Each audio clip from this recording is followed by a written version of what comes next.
সংসারের খরচটা একটু কমাতে আমাদের সাপ্তাহিক খাবারের রুটিনটা আমি কিভাবে তৈরি করি সেই সব কিছুই থাকছে আজকের ভিডিও। হ্যালো এভরিওয়ান, আসসালামু আলাইকুম। কেমন আছেন সবাই? আশা করছি আল্লাহর অশেষ রহমতে সবাই অনেক ভালো আছেন, সুস্থ আছেন। আলহামদুলিল্লাহ, আমরাও ভালো আছি। আজকের ভিডিওতে আমি শেয়ার করব আমাদের 3 জনের ছোট্ট সংসারে আমি কম টাকায় কিভাবে সাপ্তাহিক খাবারের লিস্টটা তৈরি করি। সাপ্তাহিক খাবারের লিস্টটা আমি সংসারের শুরু থেকেই করে আসছি, তো সেটা আজকে আপনাদের সাথে শেয়ার করব। আশা করছি নতুন যারা গৃহিণী আছেন, যারা সংসারটা শুরু করতে যাচ্ছেন, তাদের জন্য আজকের ভিডিওটা অনেক বেশি উপকারে আসবে। সংসার জীবনের শুরু থেকে আমি চেষ্টা করি বেহিসাবি ভাবে সংসারের খরচটা না করে একটু হিসাব করে চলতে। সেভিংসের কথাটা আমাদের সবসময়ই মাথায় থাকে, তো এইভাবে যদি কিছুটা টাকা বেশি সেভিংস করে আবার সেই টাকাটা থেকেই সংসারের প্রয়োজনীয় খরচগুলো চালাতে পারি, সেটা তো অনেক ভালো হয়। এতে করে সংসারের প্রয়োজনীয় চাহিদাগুলো মিটে যাচ্ছে আর এক্সট্রা কোনো খরচও হচ্ছে না। একটা সংসারে কিন্তু প্রতিনিয়ত অনেক কিছুরই প্রয়োজন হয়, আর সব কিছু হাজবেন্ডের ওপর ছেড়ে দিতেও ভালো লাগে না। তো নিজে থেকে যদি কিছুটা টাকা সেভিংস করে এইগুলো কিনতে পারি তাহলে কিন্তু মন্দ হয় না। তাই আমি চেষ্টা করি প্রতি মাসে সংসার খরচ থেকে কিছুটা টাকা জমিয়ে হলেও কিছুটা সেভিংস করার, আর এই টাকা দিয়ে পরবর্তীতে কিন্তু আমি সংসারের প্রয়োজনীয় জিনিসগুলো নিজেই কিনতে পারি। এই ছোটোখাটো জিনিসগুলোর জন্য আর হাজবেন্ডের ওপরও নির্ভর করে থাকতে হয় না।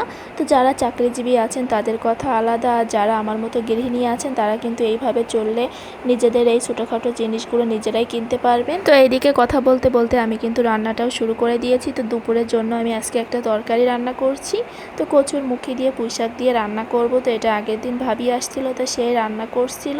তো এটা খেতে এত বেশি মজার হয়েছিল, তো আজকে আমিও আবার রান্না করছি। আগের দিন যে পুঁইশাকগুলো নিয়ে আসছিলাম তো কিছুটা বেঁচে গিয়েছিল, তাই ভাবলাম ওটা দিয়ে আজকেও আবার এইভাবে রান্না করে ফেলি। তার জন্য আমি পুঁইশাক দিয়ে আর কচুর মুখিটা এখন রান্না করে নিচ্ছি। তরকারিটা রান্নার জন্য আমি প্রথমে কড়াইতে পরিমাণ মতো তেল দিয়ে কিছুটা পেঁয়াজ আর মরিচ কুচি দিয়ে দিয়েছি। তারপর হালকা করে ভেজে নিয়ে আমি এখানে পরিমাণ মতো পানি দিয়েছি। তো পানির ভিতরে আমি লবণ আর হলুদ দিয়ে পানিটা বলক উঠে আসার পর আমি এখানে আগে থেকে কেটে রাখা কচুর মুখি আর যেই পুঁইশাকের ডাঁটাটা ছিল ওইটা একসাথে দিয়ে দিয়েছি। তারপর ভালো করে নেড়েচেড়ে আমি আবারও বলক ওঠার জন্য রেখে দিলাম। তো বলকটা উঠে আসার পর আমি এখানে বাটা মশলা দিয়ে দিলাম। তো আমি এখানে জিরা, সরিষা, রসুন, পেঁয়াজ আর কাঁচামরিচ সব কিছু একসাথে ভালো করে বেটে নিয়েছি। কচুর মুখিটা মোটামুটি সিদ্ধ হয়ে আসার পর আমি এখানে বাটা মশলাগুলো দিয়ে দিলাম। দিয়ে সব কিছু একসাথে ভালো করে মিশিয়ে নিব। তারপরে ঢাকনা দিয়ে ঢেকে আমি এই পানির মধ্যে কচুর মুখিগুলো ভালো করে কষিয়ে নিব।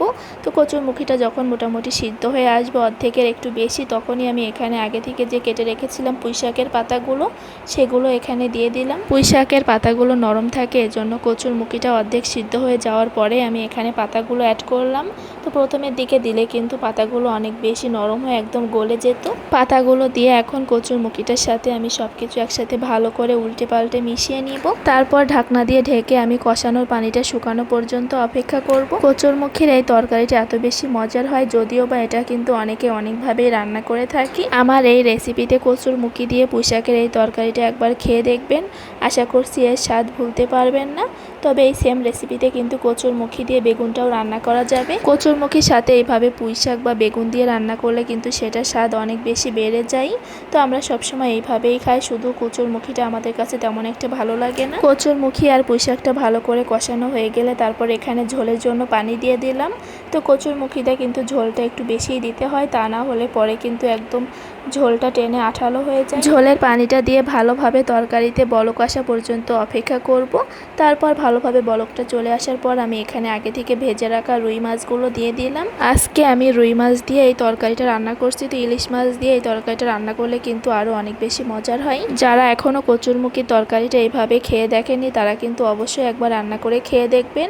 আর আপনাদের কাছে কেমন লেগেছে অবশ্যই কিন্তু কমেন্টে জানাতে ভুলবেন না। আমাদের যশোর অঞ্চলের মানুষের কাছে কিন্তু এই তরকারিটা অনেক বেশি পছন্দের। তারপর এখন আমি শেয়ার করব আমি কিভাবে সাপ্তাহিক খাবারের লিস্টটা তৈরি করি। মধ্যবিত্ত বা নিম্ন মধ্যবিত্ত পরিবারের বউরাই বুঝতে পারবেন একটা সংসারের কিছুটা টাকা সেভিংস করার জন্য কতটা বুদ্ধি খাটিয়ে চলতে হয়। সংসারের শুরু থেকে আমি চেষ্টা করি সাপ্তাহিক খাবারের লিস্ট একটা মেনটেন করা। সপ্তাহের এই 7 দিনের জন্য আমি আমাদের সামর্থ্য অনুযায়ী একটা খাবারের লিস্ট তৈরি করে থাকি।